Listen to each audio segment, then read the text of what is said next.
Welcome into episode 28 live. Ramie and Drew. I am Ramie Makloff.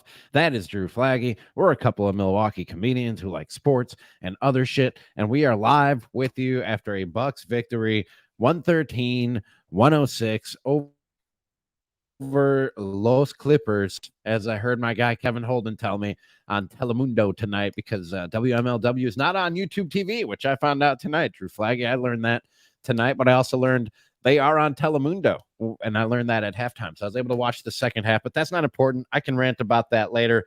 That was with no Giannis and no Khris, Drew, and I see you got your stupid bandana on tonight. That means you're Playoffs. excited. That means that was, dude, that was a big win, an impressive win. I was ready to be like, no Giannis, no Khris, whatever. Like, just ready to like swallow that pill and accept that loss. And the Bucks were not ready to do that and turned it on at the end of the third quarter and never looked back.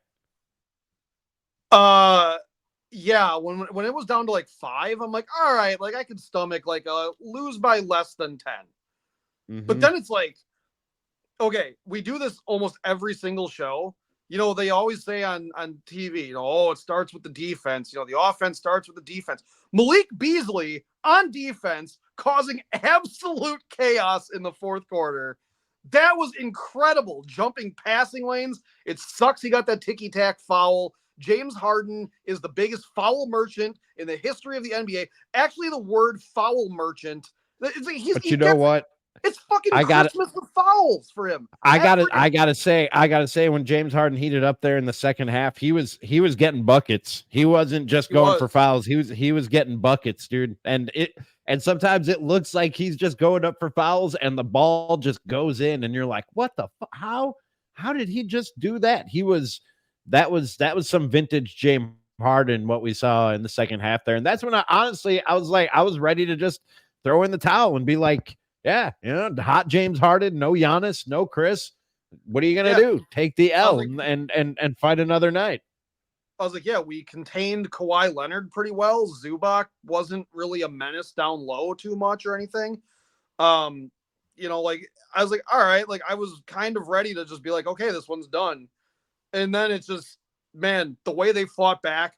I would like to know if anybody, rewinds this or whatever, and like they start when they're getting out of their cars. I want to know if anybody was at the stadium and how loud it was in there. Because on TV, it seemed electric. And just, it was awesome seeing Bobby Portis and seeing Pat Beverly just absolutely playing like this was the last game of the season. Like those two guys in the fourth quarter, for as much shit as Bobby Portis got all year long from the fans, and criticisms of being just off and on, and what Bobby are we getting on a nightly basis, man, this was like what we expect Bobby Portis to do. This was like video game Bobby Portis out there. Just dude couldn't like miss. He was pulling down big boards. He was actually bothering guys on defense.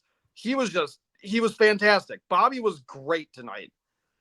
And it's I didn't have the volume up very loud because I love Kevin Holden. Actually, I'm going to try and get Kevin Holden on the show tomorrow, the Spanish play-by-play announcer for your Milwaukee Bucks and anchor and sports director over there at CBS 58. But I didn't know what he was saying because yo no hablo español. And so I turned it down kind of low and just watched the game with my eyes. So I couldn't tell how loud it was in there either. But man, I was getting excited here at the Makloff household. My dog was scared already because of the thunderstorms, and he was more scared by my clapping and whooping at a couple of those 3-pointers. And you're right about Malik Beasley, dude. He was a dog on defense, just chasing dudes. He was just annoying on defense for that entire second half. And you're right. That's what turned this thing around in the end. Defense led to offense.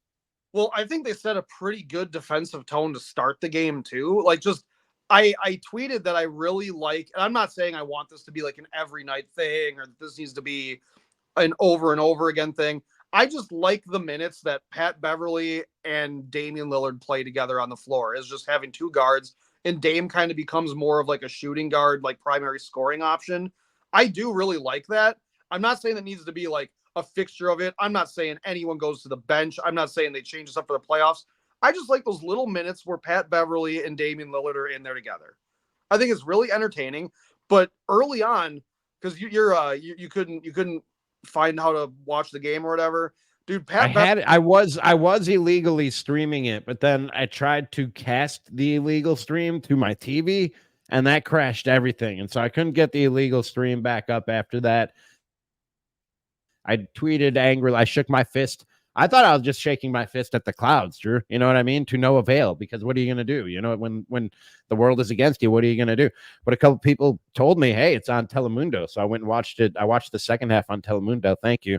Gracias to everybody who pointed me in that direction. And it was a fun watch. It was a fun, I don't know what Kevin is saying, but I think he's doing a great job. Yeah. I listened on my regular TV. It was man, the game was fun. This was a fun one. Like I was saying, Pat Beverly early on just bothered Paul George, and he was just getting under Paul George's skin. That was Paul George was what? He was the second leading scorer on their team tonight. It was Harden first. So, like we contained Kawhi Leonard and Paul George pretty well. So like James Harden, who I think is like their third option at this point, they forced him to be the guy that was going to beat us. If someone was going to beat us, it had to be him. He was stepping up. It just wasn't enough. Like all the role players on the Bucks bench just were phenomenal. And I was a little bit worried when it got down to the 5-minute mark, where like it was like right before Brook came back in. I kept looking at the bench and I'm like, where the hell is Brook? He hasn't been in a while. And man, I'll say game management for Doc Rivers. Him bringing Brook in when he did, Brook looked like he had the freshest legs, and he got that good stop on Kawhi Leonard at the rack. Like, I don't know if they ruled it a block or not, but man, he bothered it enough to get it out. And it changed the shot enough. Like it was that Doc Rivers managed one hell of a game without the best player probably in the league tonight. Yeah, man, that's what makes this such a big win. And you asked about who was the leading scorer. Paul George and James Harden each had 29.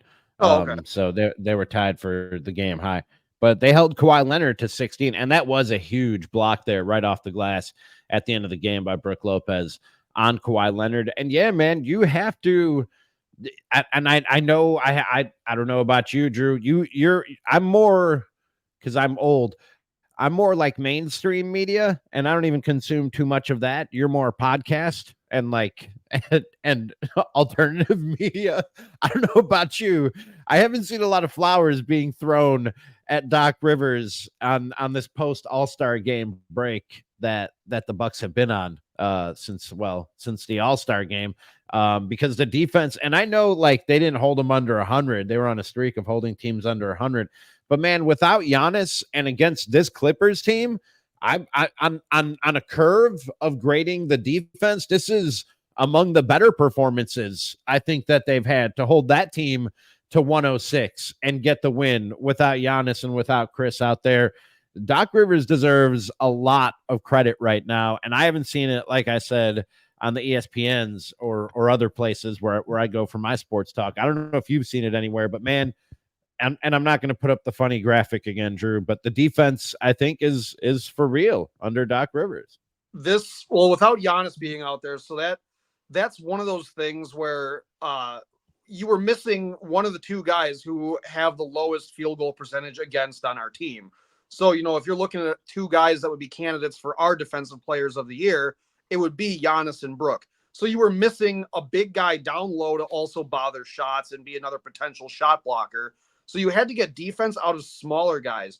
The other thing was Doc went very small on defense, like in the fourth quarter. Like AJ Green was in there for a while. I think he had Portis and Gallinari in there. And like he even ran a stretch, I think, where he had like Dame, Pat Beverly, Connaughton, maybe Portis. Like I forgot who, like there was a lineup in there where I'm like, these guys are going to get just absolutely swallowed up. And they held their own. Like this was up and down. Everybody, and even like I see like Ty Windish keeps asking, what is Gallinari's role on this team? The guy's not making baskets. He's in the right spot a lot of times to even just box out and stuff. But I mean, that's not good enough to be like he needs heavy minutes like he played tonight. But you know what? Maybe he filled those minutes to give Brook his legs back for that last big push that we needed. And I don't think we've talked about this before, Drew. You needed better bench play to get you to the playoffs and to, put you in a good position when the playoffs come around. But once the playoffs do come around, the rotation tightens. I don't think you're asking for high leverage minutes from Gallinari in game 80, 81, 82 if you're still jockeying for position, and certainly not in a playoff game. No, yeah, he's not going to be a guy that we're going to see a lot of. So it's like anybody who wants to complain about like the buyout market and stuff, like you don't need these guys. They're there to fill a role in case something bad happens, or like you hit a point where you're like, fuck it, let's just throw something at the wall. Like the rotation shorten up. He's going to be on the roster in case of an emergency. I would rather have a guy like Gallinari out there than some undersized dude who just, I don't know, has just problems all over the court with everything where he can't score. He's not really a rebounder. I would rather have Gallinari in there or on our bench in case. Maybe that's just based on reputation. Yeah, but we talked about the Gallinari signing like when the trade deadline came and went, and like the signings of what's the word that I'm looking for? Guys that were waived or whatever and re-signed. I say that again. Yeah, the buyouts. That's the word I was looking for. Thank you. I was drawing a blank. But when that came and went, and people were like, "Oh, that's all they did was Pat Bev and Gallinari," I was like, I know we live in a world where everything has to be the best or the worst, but like that's what you're getting at that time of year more times than not is guys like that. And quite frankly, I've gotten from both of them about what I'd expect, which is like not the greatest. Neither of them is Michael Jordan, but also they've filled a role and provided something useful for a Bucks team that's gone on a hot run right now. Like I said, you'll be leaning on Pat Bev less come playoff time, and you'll be leaning on Gallinari almost none come playoff time. I don't necessarily agree that we're not going to be leaning on Pat Bev.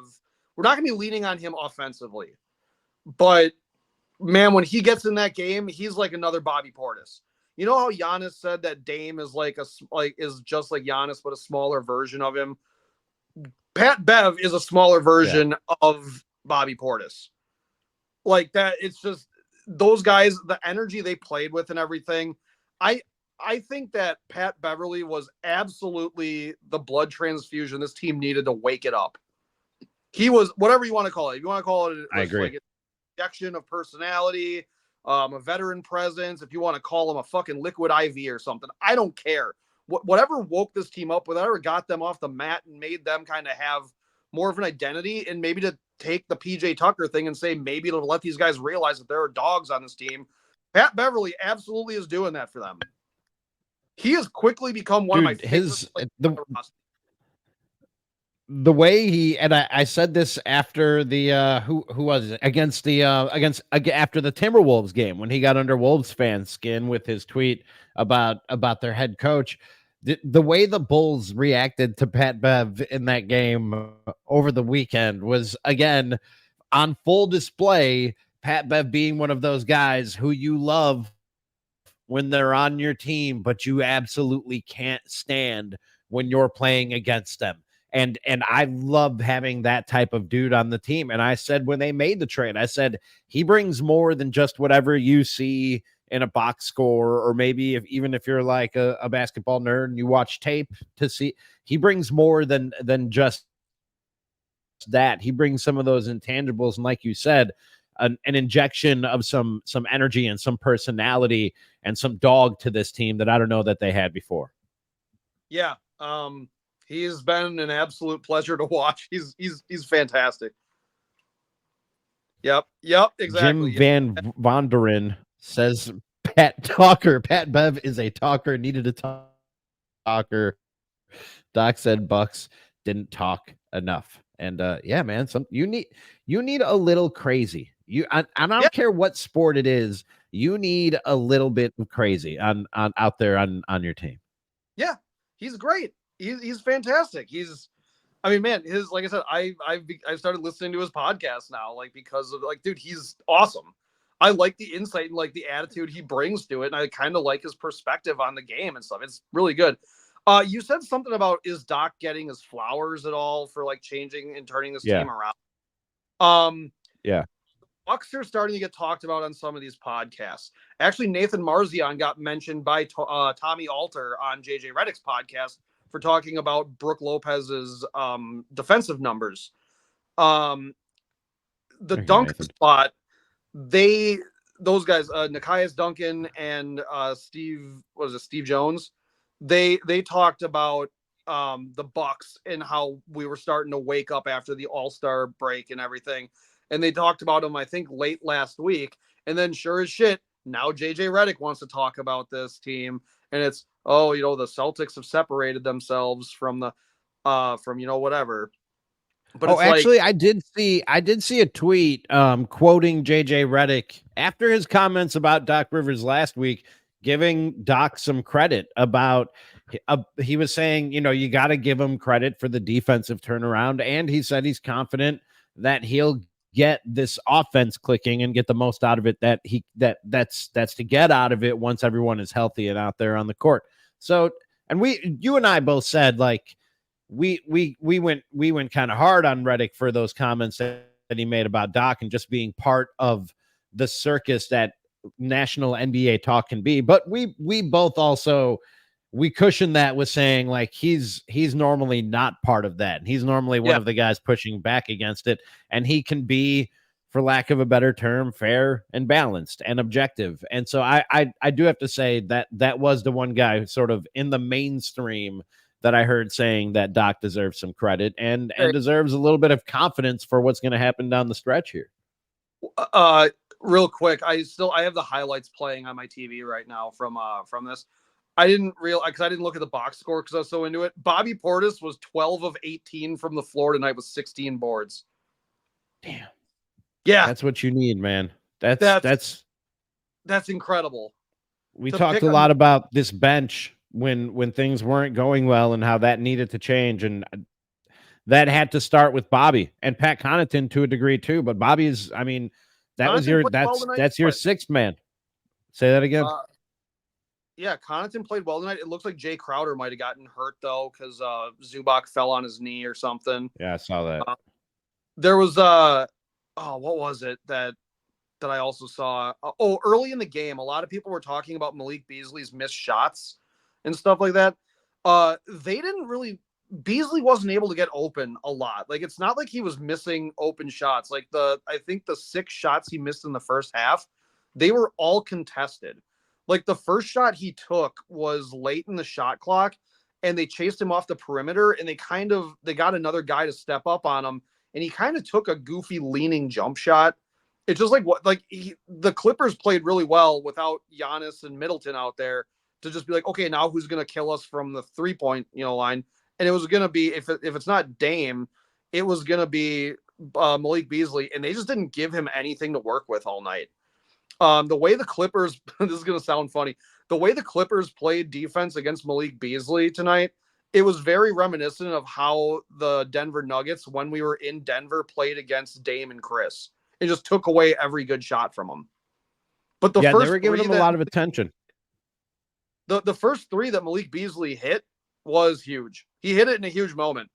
So, not really gonna. That's a really good Clippers team that you just went and did that to, and they had pretty much their full arsenal of players, which to my surprise and to a lot of people's surprise, they've had for much of the season, because you have 3 guys that aren't necessarily all that reliable when it comes to being out on the basketball court on a night in, night out basis, but they had all 3 out there tonight and have had all 3 out there for much of the season. And you've seen how good they can be when all 3 of those guys are out there. And to get that win without your best player and your MVP candidate, and with Khris Middleton still on the bench, a lot of people thought he might be able to come back tonight, but it looks like it's going to be another game or 2 before Khris is back. But man, I don't want to sit here in the moment and rank best wins of the season, but this is up there in the top 3, top 5, Drew, especially in a season where, big wins and feel good wins were hard to come by pre All-Star break. I think I'm going to put this one up there as my number one. Really? Right now, I think I am going to put this as a number one because we've talked about it so many times. We know how dominant Giannis is. We know how efficient Khris has been this year.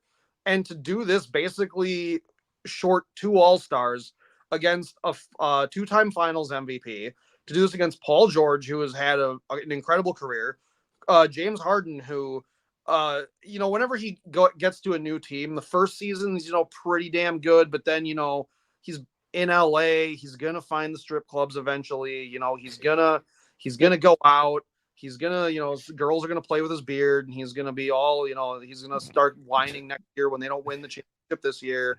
He's going to say, when they start playing with the beard, it's over. You know what I mean? I don't know about you, Jared, but it's I don't blame them. You know what I mean? Once they get the fingernails in there, it's over. Like I'm powerless as well. I don't blame James Harden. I blame him. He can't get it done in the playoffs. None of his wear fucking playoff bandanas. See, I thought we could find common ground, just all being men. You know what I mean? Just all being dudes, just all being bearded dudes. I think both of us have better chins than James Harden. Have you seen him since his when he doesn't have his beard? Dude, he's got like a little baby. Like his adult chin hasn't grown in yet. It's crazy.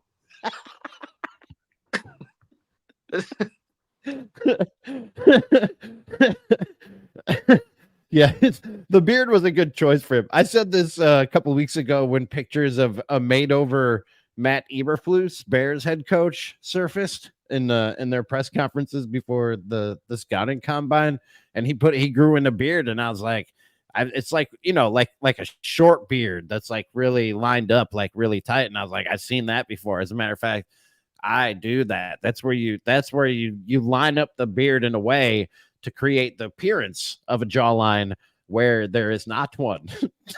Yeah, Drew's, we're both rocking it right now. I'm not saying so. I agree that the beard was a good call for James Harden. I agree with you 100%. That his jaw is not. It should have a beard on it, really. Yeah. His face needs to have a beard. Man, that I'm going. Keegan Ford says James our beardless James Harden looks like an AI generated human being.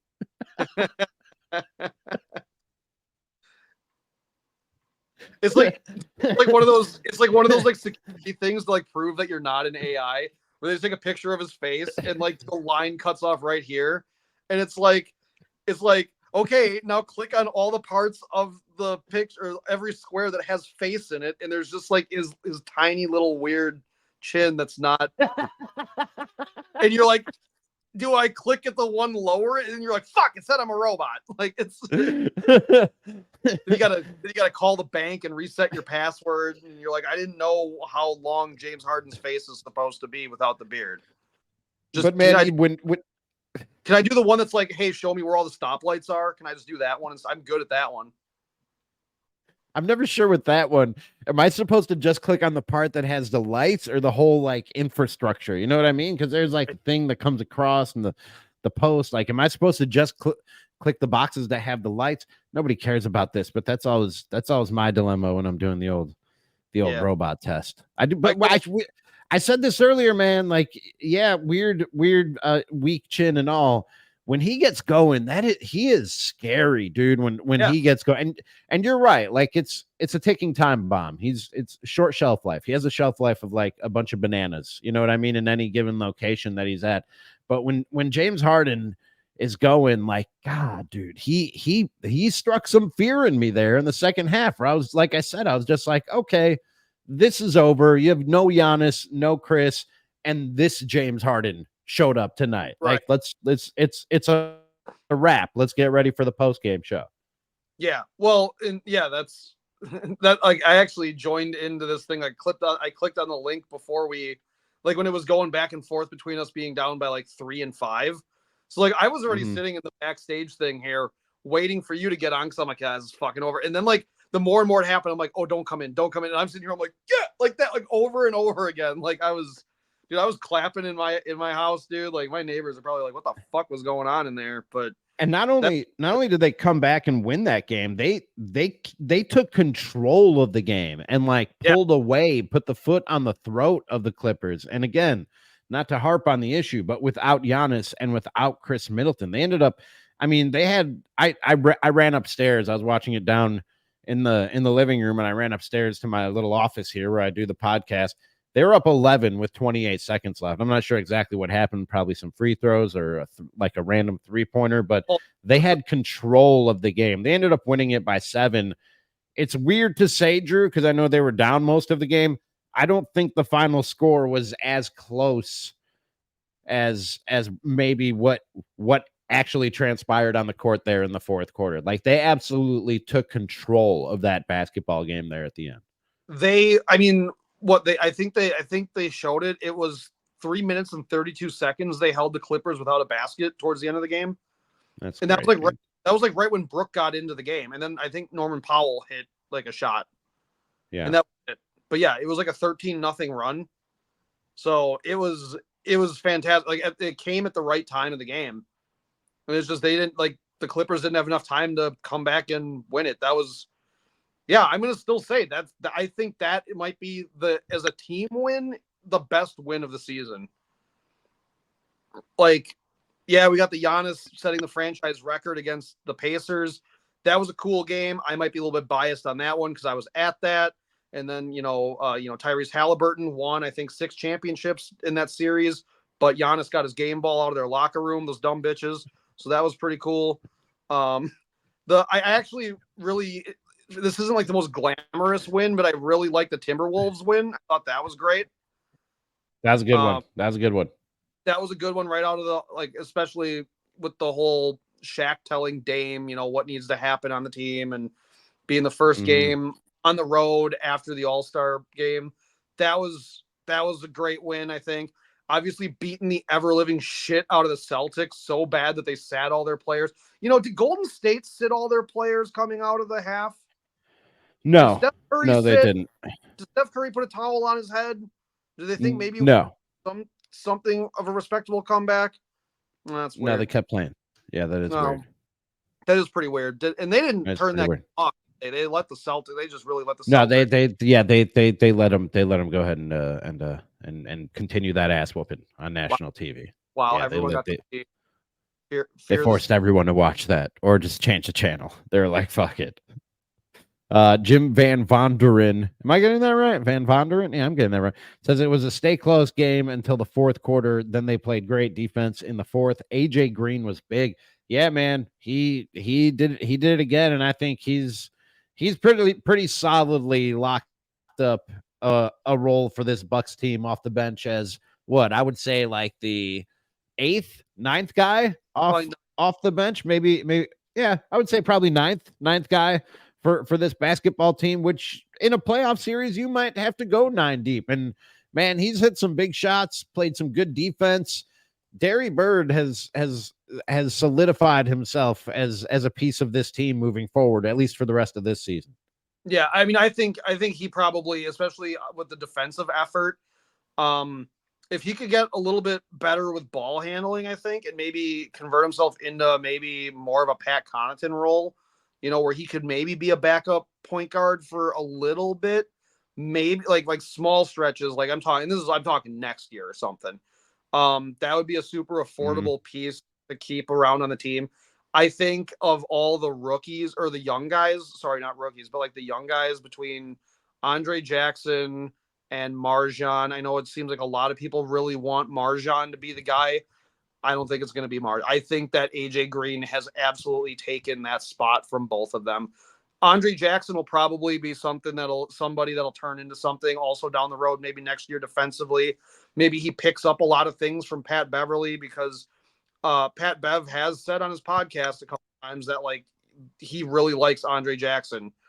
Like, he's talked about like his rookies that he really likes, his young guys. Maybe he works with them in practice on like his defensive sensibilities and everything like that. But as far as it goes the rest of the year, I think it's going to be AJ Green. He's fantastic. I like a lot of the minutes that he puts in there, and like defensively too. There was a drive late in the game where I think it was Kawhi went against him, and like I think Kawhi got the basket, but it's one of those that a younger guy might have overreached or stepped in front of him and caused a foul, and AJ Green didn't, but he made it a tough shot on the guy at least. And yeah. I mean, I guess that's all you can ask when you're going against a guy like Kawhi Leonard. It's dude, he continues to answer the call. Like you said, it's all you can ask. He can, like, whenever he gets an opportunity, he seems to take advantage of it. And that's what you ask of guys in that position. You know what I mean? Nobody is ever really safe when you're talking about that area of the roster. And what you need are guys who really value every second that they get out there on the court to earn the next second on the court and really show you something. And he's done that more than anybody else. I know, like, coming into the season, dude, MarJon, people were comparing him to, like, there was some crazy like Dame Lillard said, like, he was, I forgot what he said. Did he say he reminded him of a young Dame Lillard? Like, he reminded of himself when he made some crazy comparison. Like, there was a lot of MarJon hype, and this is the year where he earns a spot on this team. And even Andre Jackson Jr. got a little bit of that when he went on a little bit of run, but none of those guys have been as consistent and seized the moment and the opportunity to the degree that he has. So I think, like I said, he's pretty solidified in there for right now. He has to keep doing it, but I think he's pretty solidified in that spot right now. I do think that AJ Green might have a little bit easier of a time finding his niche on this team as just being essentially the white guy who shoots threes. We're not asking you to asking you to dunk. We're not asking you to really defend wings, even though he's been doing it. Like, we're just kind of asking you to be another Grayson Allen or Pat Connaughton, or, you know, take your fucking pick. Like, it's just be, you know, that guy. Be like a Luke Ridnour. I mean, we can just go back. And that's totally fine because Giannis is going to create space for you. Dame's going to space the floor. You got Brook down low to take care of anybody you chase off the perimeter. It's like he kind of lives in a small quadrant of the entire court, which is fine. MarJon, I think, is expected to be more of like an ISO shot creator because he's not really a spot up three guy, even though that's what he's best at. But as far as, like, I think a lot of people, and I was one of them definitely, that thought that MarJon was going to be having the same kind of trajectory as being like the Chris Middleton or like a Chris Middleton prototype of being like a lengthy kind of wing that can shoot threes, but he can also probably get some efficient buckets inside the arc. And just MarJon, he's just not, the progress isn't there right now. And it's like, it might be a couple years, but I also am starting to think that maybe it's not going to be here because he's I think he could package up. My internet's getting choppy here, Drew, but I want to get in a couple of comments before we wrap this thing up. This is from Dad. He says, Ramie, are you back in MKE? First of all, if you were my dad, you would know. Yes, I am. Have been for a while. This is episode 28, Dad. Where have you been? I've been in Milwaukee for a minute. Thank you for checking us out. Follow, subscribe, like, rate, review, and tell a friend about us. This is from Steven. He says, Ramie, greetings from Sacramento, my guy. And greetings back to you. Both Drew and I, fans of what they're putting together out there in Sacramento. And we say, light the beam. Thank you. Thank you for tuning in to us. And sorry about Drew's headband. And my old co-host from Score North, Judd Zulgad, says, hey, Robbie, the next Bucks game is exclusively on AM radio. Dude, when I first saw, I'm just going to get this off my chest because I've touched on it a couple of times since we started the show, Drew, but I didn't want to make it the main crux of the show after a win like that. I saw the game was going to be on WMLW, and I was like, oh, cool. Over-the-air basketball. That's great. Everybody can watch the Bucks. You know what I mean? Regardless of who you are, class, race, religion, whatever. Everybody can get free TV and watch the Bucks on WMLW like back in the old days. So I turned on the TV. I went to my YouTube TV because that's what I have for cable because it's fucking 2024. And who's got regular old cable anymore except for Drew Flaggy? So I turned on YouTube. So I turned on YouTube TV and they apparently YouTube TV doesn't carry WMLW. So I sent an old man shaking his fist at the clouds tweet out there on the old Twitters. And a couple people were like, oh, why don't you have an antenna? Why don't I have an antenna? It's 2024. That's why I don't have a fucking antenna. Who has an antenna in 2024? Just because the game is on old-timey regular broadcast television doesn't mean we all have to revert our technology back to old-timey television to fucking watch it. What is this? Why do they make it so hard to watch games in 2024? Why can't I just turn on my TV and watch a game, Drew? I don't know. It's everybody that I know that was all like the Bucks are coming back to like WMLW are all people who already didn't want to watch the Bucks. So I think the rest of the like like all the people on like my Facebook, like all their timelines, they're like, oh, cool, everyone can watch the Bucks. I'm still not gonna do it. And it's like, I hope you guys are watching Valley Sports because this is ridiculous. Also, like, I know every one of these fat fucking idiots, they're gonna be at the stupid parade when we win the championship. They're gonna be down. Will. They're gonna be like, oh yeah, Giannis was fantastic or something. They're the guys that still spell Brooks' name with an E at the end. They're the guys that, oh, there's one guy I know who just calls Brooke Lopez old big ass in the way. It's like, he's, yeah, of the other team scoring, like the best defensive center in the league. God, it's actually probably Rudy Gobert this year. Honestly. Whatever, close enough. You got your Minnesota friend who's listening, so I mean, I'll at least throw some flowers to the Timberwolves. One of the few teams that I won't. That is true. Talk. That's I won't openly shit talk the Timberwolves.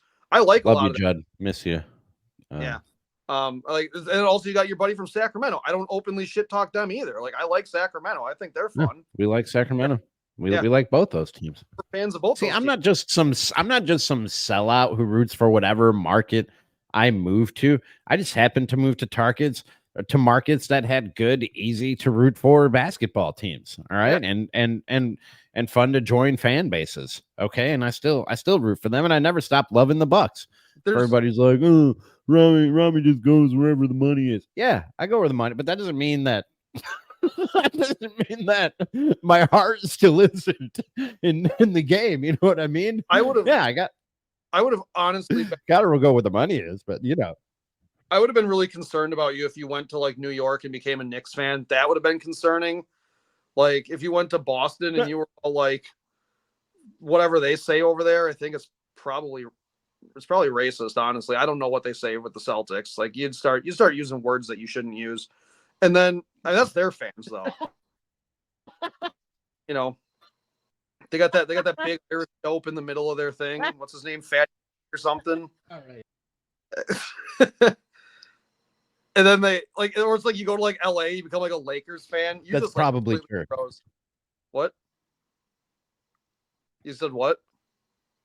No, I mean, yeah, no, I didn't say anything. But I wouldn't go to one of those fan base. Those are not teams that are easy to root for. I root for teams that are easy. Notice I haven't become a Packers fan, and I'm just going to leave it at that. I don't want to alienate anybody. We are in Milwaukee, and we are trying to grow this thing. And with that, Drew, because my computer I don't know if it completely fucked up the podcast right there, but it really froze up while you were going on your rant about how racist Celtics fans are. So I think we should wrap it up and ask everybody, if you haven't already, to follow, rate, review, subscribe, whatever it is you do on all the platforms. We're on YouTube, Spotify, Apple. Check us out. Tell a friend. That's Drew Flaggy. I'm Ramie Makloff. This has been Ramie and Drew. Drew, any brief final words before we wrap this thing up? Yeah, one thing we didn't bring up is the Bucks outscored the Clippers 40-25 in the fourth quarter. Amazing. Great win. You're right. Giannis. It might be the best win. It might be the best win of the season. Without Giannis in clutch time. Like in clutch time. Yeah. Giannis has the most clutch time points in the NBA this year. It was Dame early on. Then they started just doubling up Dame on every possession, and then the ball just went to Giannis. And it's like now Giannis wasn't there, and then we go 40-25. We win the quarter that heavily. That, like, man, it's impressive. It's an impressive win. And I know that, like, the Clippers, the travel back to backer, like, yeah, that sucks. But everyone's got to do it. We don't get flowers for it when we win or lose a back to backer. They don't get an excuse either, especially being basically identical. Well, no, we have identical records now, right? I think we both have the same record because we won, they lost. So I think we had one worse loss than them. I believe you are right. I can't pull up the standings quick enough. I said any brief final words. Those were not brief, but good points nonetheless. And